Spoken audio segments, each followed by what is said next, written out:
Hello दोस्तों, welcome to my channel my super guide. दोस्तों, अगर आप 2026 में नया पासपोर्ट बनवाना चाहते हैं तो यह वीडियो आपके लिए बेहद जरूरी है, क्योंकि अभी के टाइम में पासपोर्ट बनवाने का पूरा प्रोसेस काफी बदल चुका है और अब आप अपने मोबाइल फोन से घर बैठे पासपोर्ट के लिए अप्लाई कर सकते हैं। और सबसे अच्छी बात यह है कि पासपोर्ट बनकर सीधे आपके घर के पते पर पोस्ट के जरिए पहुंच जाता है। तो दोस्तों, अगर आप भी अपना पासपोर्ट बनवाना चाहते हैं तो ये वीडियो आपके लिए बहुत ज्यादा इंपॉर्टेंट है, क्योंकि इस वीडियो में मैं आपको स्टेप बाय स्टेप पूरा प्रोसेस दिखाऊंगा कि कैसे आप अपने मोबाइल फोन से पासपोर्ट के लिए अप्लाई कर सकते हैं। लेकिन दोस्तों, वीडियो को स्टार्ट करने से पहले मेरी आपसे एक छोटी सी रिक्वेस्ट है। अगर आप हमारे चैनल पर पहली बार विजिट कर रहे हैं तो प्लीज दोस्तों इस चैनल को सब्सक्राइब करके बेल आइकन को जरूर दबा लें, जिससे कि मैं जो भी वीडियो फ्यूचर में बनाऊं उसकी नोटिफिकेशन आपके पास सबसे पहले पहुंचे। तो चलिए दोस्तों, बिना टाइम वेस्ट किए हुए आज की इस वीडियो को स्टार्ट करते हैं। दोस्तों, पासपोर्ट को अप्लाई करने के लिए सबसे पहले तो आपको अपने मोबाइल फोन में प्ले स्टोर को ओपन कर लेना है और सर्च बार में टाइप करना है पासपोर्ट सेवा। यहाँ पर आपको मिनिस्ट्री ऑफ एक्सटर्नल अफेयर्स की ऑफिशियल पासपोर्ट सेवा ऐप दिख जाएगी। आपको इसी एप्लीकेशन को डाउनलोड करके इंस्टॉल कर लेना है। इंस्टॉल करने के बाद अब हम इस एप्लीकेशन को ओपन करेंगे। जब आप इस ऐप को ओपन करेंगे तो आपके सामने कई सारे ऑप्शन दिखाई देंगे, जैसे कि पासपोर्ट अप्लाई करना, एप्लीकेशन का स्टेटस चेक करना, फ्री कैलकुलेटर,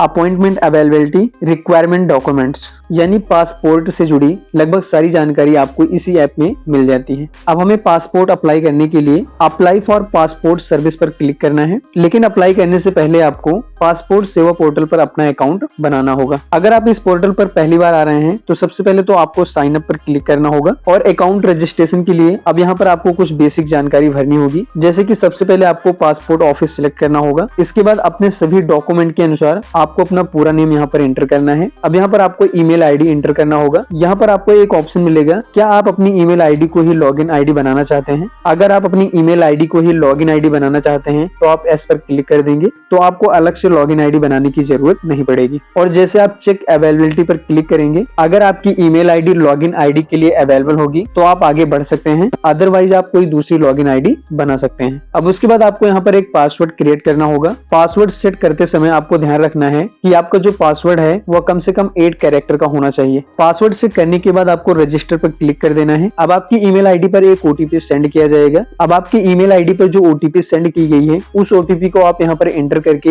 अकाउंट को वेरीफाई कर लेंगे। अकाउंट वेरीफाई होने के बाद अब आपको लॉगिन करना है। अब आपका अकाउंट क्रिएट हो चुका है। अब आपको अपनी ईमेल आईडी यहाँ पर एंटर करनी है जो आपने लॉगिन आईडी बनाई थी, और उसके बाद कंटिन्यू पर क्लिक करना है। फिर यहाँ पर आप ओटीपी या पासवर्ड से लॉगिन कर सकते हैं। ओटीपी या पासवर्ड डालते ही आप ऐप में सफलतापूर्वक लॉगिन हो जाएंगे। अब लॉगिन होने के बाद अगर आप एक नया पासपोर्ट अप्लाई कर रहे हैं तो यहाँ पर आपको फ्रेश पासपोर्ट सिलेक्ट करना है। वैसे आपको यहाँ पर दो ऑप्शन देखने को मिलेंगे, फ्रेश पासपोर्ट और री इशू पासपोर्ट। अगर आप पहली बार पासपोर्ट बना रहे हो तो फ्रेश पासपोर्ट पर क्लिक करना है। उसके बाद यहाँ पर एप्लीकेशन टाइप में आपको दो ऑप्शन देखने को मिलते हैं, पहला नॉर्मल और दूसरा तत्काल। अगर आपको जल्दी पासपोर्ट चाहिए तो आपको तत्काल वाले ऑप्शन पर क्लिक करना है, लेकिन इसमें लगभग 2000 के आसपास की फीस लगती है, जो कि नॉर्मल फीस से ज्यादा होती है, इसलिए हम यहाँ पर नॉर्मल सिलेक्ट करेंगे। तो जैसे कि हम तत्काल में नहीं बना रहे हैं तो हम यहाँ पर नॉर्मल सिलेक्ट कर लेंगे। उसके बाद आपको यहाँ पर पासपोर्ट बुकलेट का ऑप्शन दिखाई देगा। अब यहाँ पर आपको पासपोर्ट की बुकलेट सिलेक्ट करनी होगी। इसमें भी आपको दो ऑप्शन मिलते हैं, पहला 36 पेजेस का और दूसरा 60 पेजेस का। वैसे नॉर्मल यूज के लिए 36 पेज का पासपोर्ट पर्याप्त होता है, बट अगर आप ज्यादा ट्रेवल करते हैं तो आप 60 पेजेस का अप्लाई कर सकते हैं। अब उसके बाद यहाँ पर आपको अपनी पर्सनल डिटेल फिल करनी है, यानी कि आपको अपनी यहाँ पर पर्सनल इन्फॉर्मेशन भरनी होगी। जैसे कि यहाँ पर सबसे पहले अपना फुल नेम एंटर करेंगे, सर नेम यहाँ पर एंटर करेंगे। उसके बाद आपको यहाँ पर अपना जेंडर सिलेक्ट करना है, मेल या फीमेल, और उसके बाद आप अपनी डेट ऑफ बर्थ को यहाँ पर एंटर कर देंगे। बर्थ प्लेस आपका कहाँ का है वो आप यहाँ पर एंटर कर देंगे।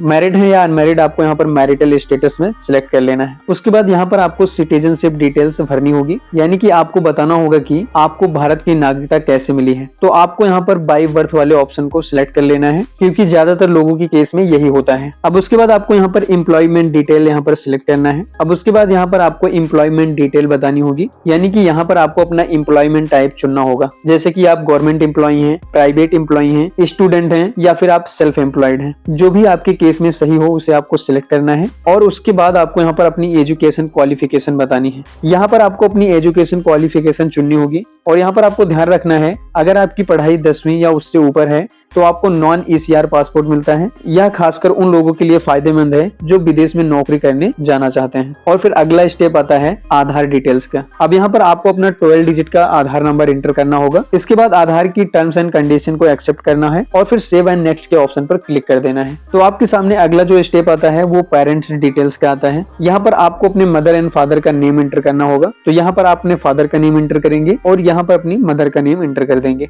और अगर आप मैरिड हैं तो आपको यहाँ पर स्पाउस डिटेल भी भरनी होगी। और फिर उसके बाद आपसे एड्रेस डिटेल्स पूछा जाएगा। अब आपको अपना प्रेजेंट एड्रेस भरना होगा, जैसे कि हाउस नंबर यहाँ पर एंटर करना है, विलेज या एरिया का नेम आपको यहाँ पर फिल करना है, जो भी आपके एरिया का पिन कोड है वो आपको यहाँ पर एंटर करना है और उसके बाद जो पुलिस स्टेशन है वो आपको यहाँ पर एंटर कर देना है। याद रखिए जो भी एड्रेस आप यहाँ पर फिल कर रहे हैं इसी पते पर आपका पुलिस वेरिफिकेशन होगा। उसके बाद आपके सामने इमरजेंसी कॉन्टेक्ट का ऑप्शन आएगा। यहाँ पर आपको एक इमरजेंसी कॉन्टेक्ट नंबर देना होगा। ये इमरजेंसी नंबर आपके पिता का हो सकता है, भाई का हो सकता है या फिर परिवार के किसी अन्य सदस्य का हो सकता है। आप जिसका भी इमरजेंसी कॉन्टेक्ट देना चाहते हैं उनका नेम और मोबाइल नंबर आपको यहाँ पर एंटर कर देना है। और उसके बाद अब आपके सामने डॉक्यूमेंट सिलेक्शन का ऑप्शन आएगा। यहाँ पर आपको अपने डॉक्यूमेंट सिलेक्ट करने होंगे, जैसे कि बर्थ प्रूफ में बर्थ सर्टिफिकेट या 10th की मार्कशीट दे सकते हैं और एड्रेस प्रूफ में आप आधार कार्ड या वोटर ID कार्ड लगा सकते हैं। उसके बाद आप सभी के सामने प्रीव्यू चेक का ऑप्शन आ जाएगा। अब आपको यहाँ पर पूरा फॉर्म प्रीव्यू में दिखाई देगा। यहाँ पर आपको नेम, एड्रेस, DOB सारी डिटेल आपको अच्छी तरीके से चेक कर लेनी है। अगर कोई गलती है तो वापस जाके आप उसे एडिट कर सकते हैं। और फिर जो आपके सामने नेक्स्ट स्टेप आता है वो फीस पेमेंट करने का आता है। यानी कि अब आपको यहाँ पर पासपोर्ट अप्लाई करने की जो फीस है वो जमा करनी होगी। नॉर्मल पासपोर्ट यानी कि 36 पेज के लिए 1500 रुपीज की फीस लगती है और तत्काल पासपोर्ट यानी कि 60 पेज की जो फीस होती है वो 2000 रुपीज के आसपास होती है। तो जैसे कि हमने यहाँ पर नॉर्मल पासपोर्ट अप्लाई किया है, यहाँ पर आपको पेमेंट करने के कई सारे ऑप्शन दिखाई देंगे, जैसे कि UPI, net banking, debit card. आप जिसके भी थ्रू पेमेंट करना चाहते हैं वो आप यहाँ पर सिलेक्ट कर लेंगे। आप चाहें तो UPI से पेमेंट कर सकते हैं, जो कि बहुत आसान होता है। पेमेंट करने के बाद आप सभी के सामने अपॉइंटमेंट बुक करने का ऑप्शन आ जाता है। अब आपको पासपोर्ट सेवा केंद्र यानी कि PSK का अपॉइंटमेंट चुनना होगा, लेकिन यहाँ पर आपको ध्यान रखना है हमेशा PSK पासपोर्ट सेवा केंद्र ही सिलेक्ट करना है। इसके बाद आपको अपनी सुविधा के अनुसार डेट सिलेक्ट कर लेनी है, यानी कि जिस